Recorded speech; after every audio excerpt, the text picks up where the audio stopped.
This is part 2 of my coin collection, a continuation of part 1. Be sure to watch it if you haven't already. So, this starts with quarters. The first quarter of my collection is an 1806 draped bust quarter, rated VG10 by PCGS.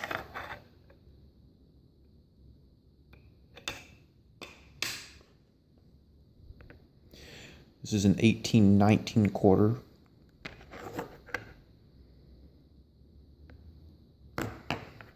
Lots of die breaks in this quarter if you look closely, especially in the date.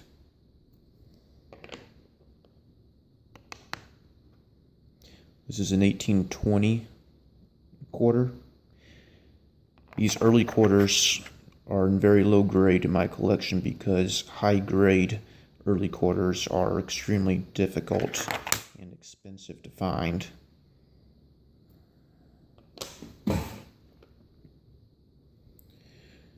This is an 1831 reduced diameter bust quarter.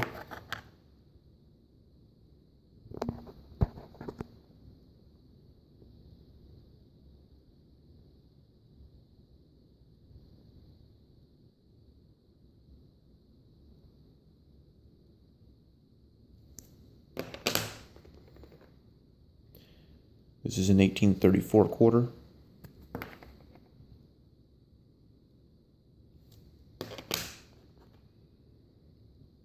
$18.35.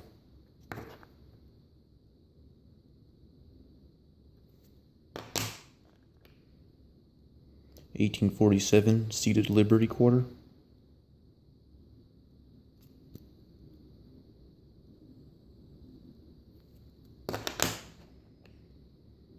$18.53 with arrows and rays.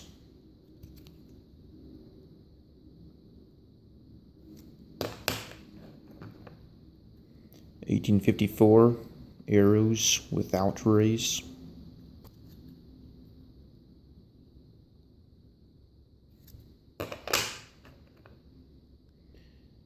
$18.61.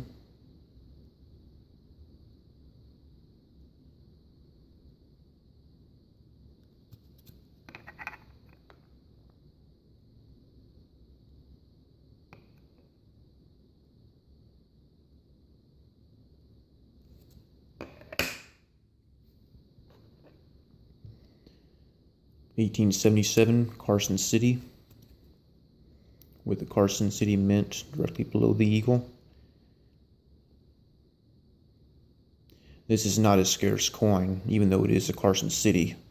Most Carson City coins are regarded as scarce, but this one is not.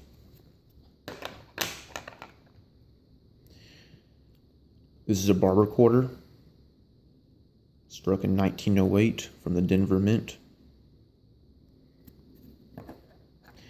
This is a prime example of buying the coin rather than the holder. I don't care much for the holder, but the coin I like quite a bit, so I bought it. These are usually found in very heavily circulated condition, so it's nice to see one that looks like it was just struck last week with full original detail and strong luster.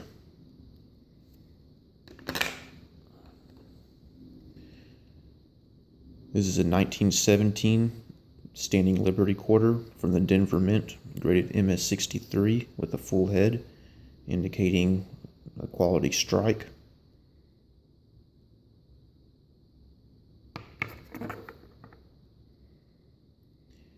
The reverse of this quarter lacks stars below the eagle.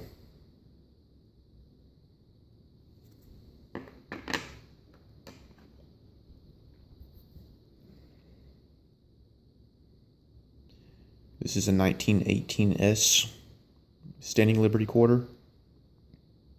I mentioned before, these cert numbers are blocked out because lots of counterfeits are coming from China, and all the Chinese need is an image of a coin, a certified coin with a cert number, and they have what they need to produce a fake coin and a fake holder. So I make some effort to make their job a bit more difficult than necessary. I prefer not to have counterfeit coins that mimic my genuine coins on the market. So this is just a counterfeit prevention attempt just by blocking out the cert numbers. This is a 1930 quarter, graded AU58 with a full head. This coin is graded AU58, but it looks uncirculated in my opinion.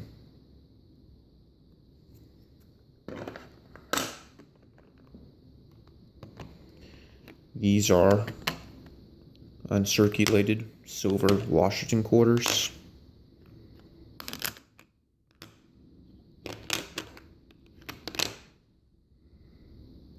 $1956, $55, $44, $47, $43.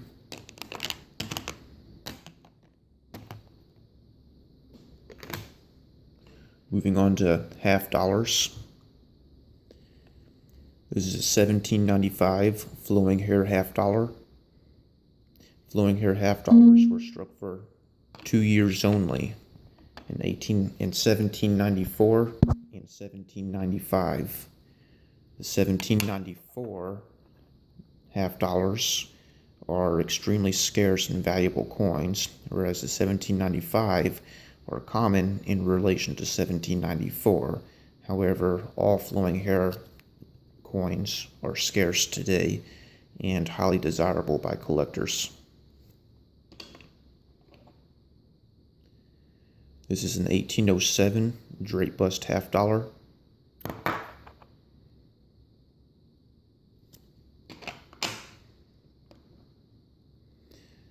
This is an 1807 drape bust half dollar, different die variety, higher grade.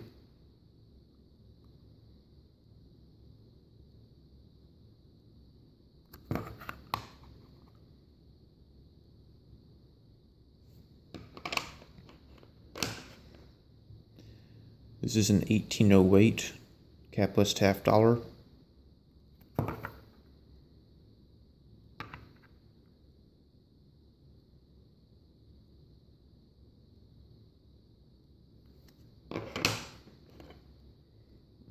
$1810 half dollar.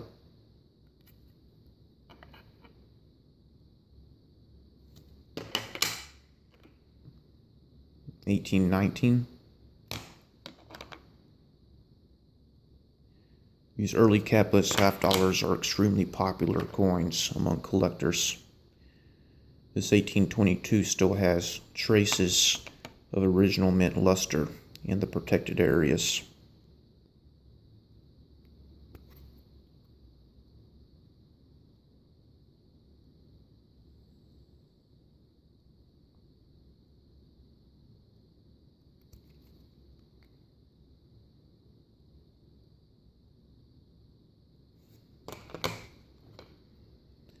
This is in 1823.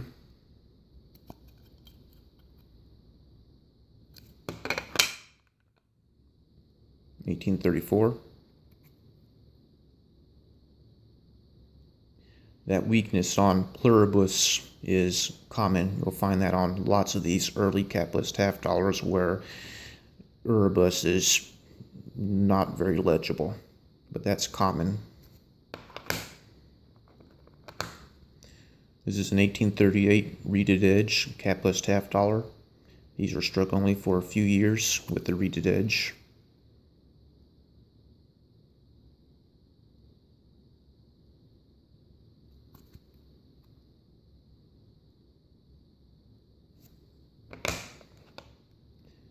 This is an 1840 Ceded Liberty half dollar.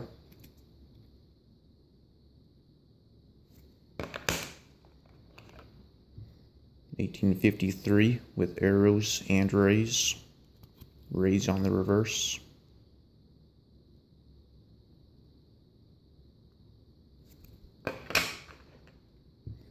$1859 Ceded Liberty half dollar.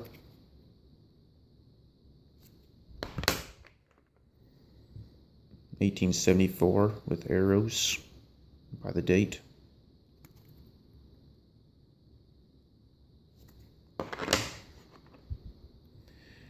This is an 1888 proof 63 Cameo Ceded Liberty half-dollar.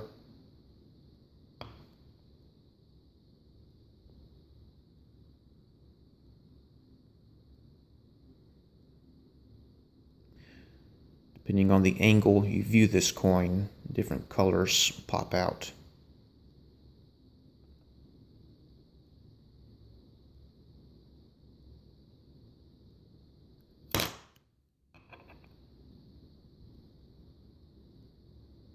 This is the nicest of my Ceded Liberty half-dollars.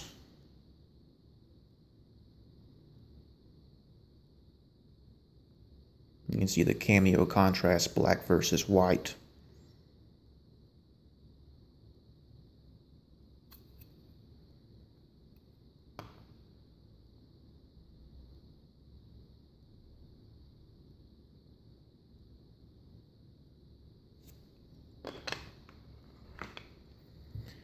This is a commemorative half-dollar.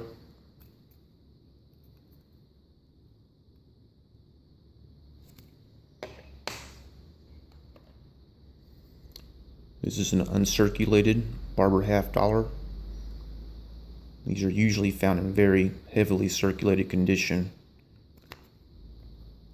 so it's not very often you see one that looks like it was struck yesterday.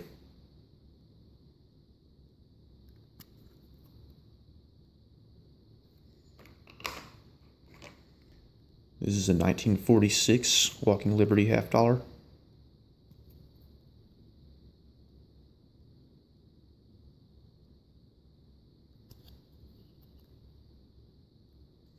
The coin almost looks like it's wet because of all the luster. A couple more Standing Liberty half-dollars.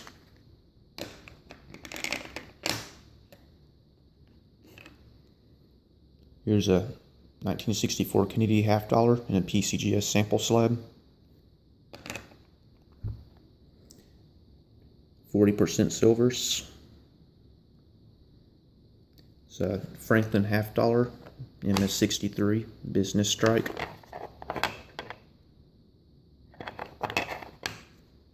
And a proof.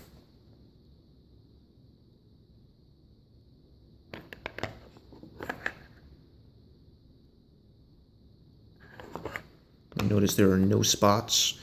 Oftentimes on 20th century proof coins you'll see milk spots, which are very unattractive. I picked this one up because it had no spots.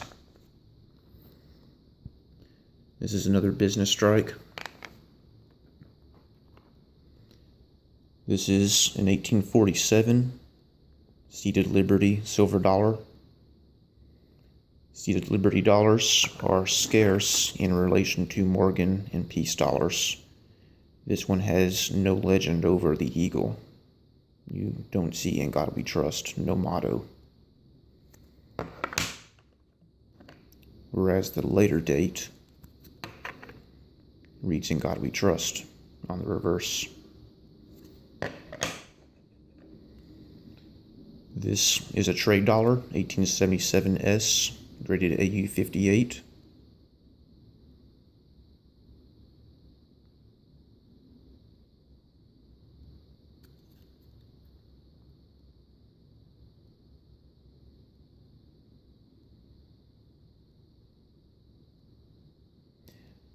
Trade dollars are heavily counterfeit, so if you decide to buy one, it's imperative to buy one that's been certified by PCGS or NGC.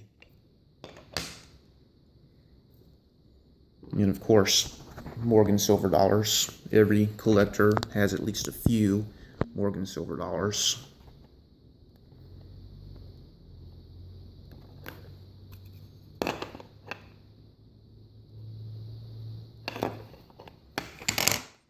This is an 1875 Carson City.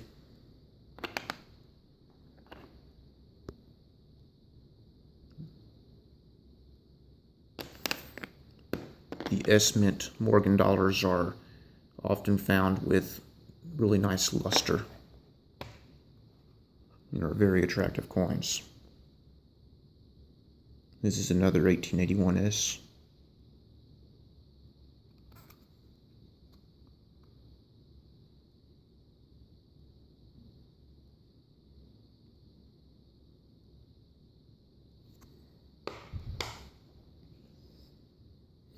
This is somewhat of a better date, 1894 O.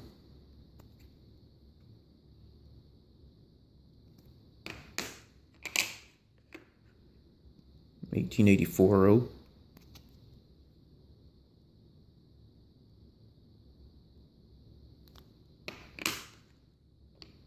Another 1884.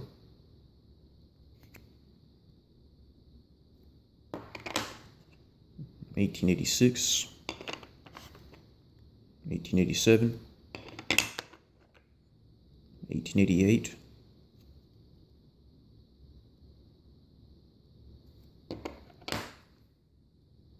1890. This is a 1925 peace dollar.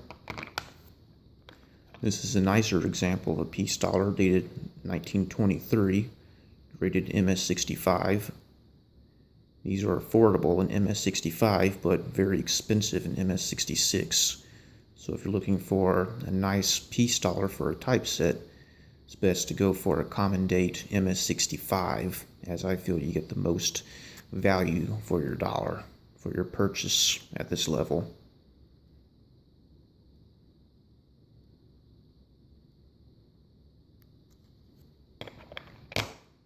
And I would not be surprised to see that in a 66 holder.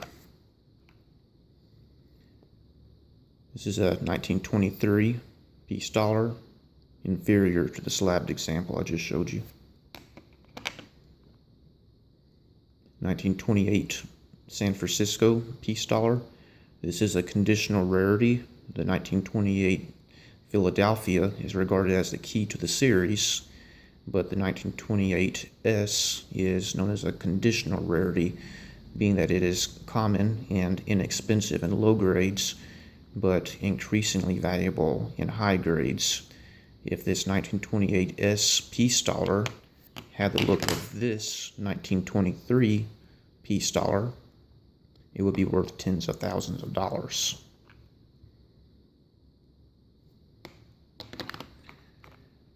This is an Eisenhower dollar and a Susan B. Anthony dollar. I'm going to close this video. Be sure to leave comments. Let me know what you think of my collection. And be sure to watch the next part. I still have plenty more to show, including my gold portion, which I've not gotten to yet. So please watch, leave comments, and let me know what you think. Thank you for watching.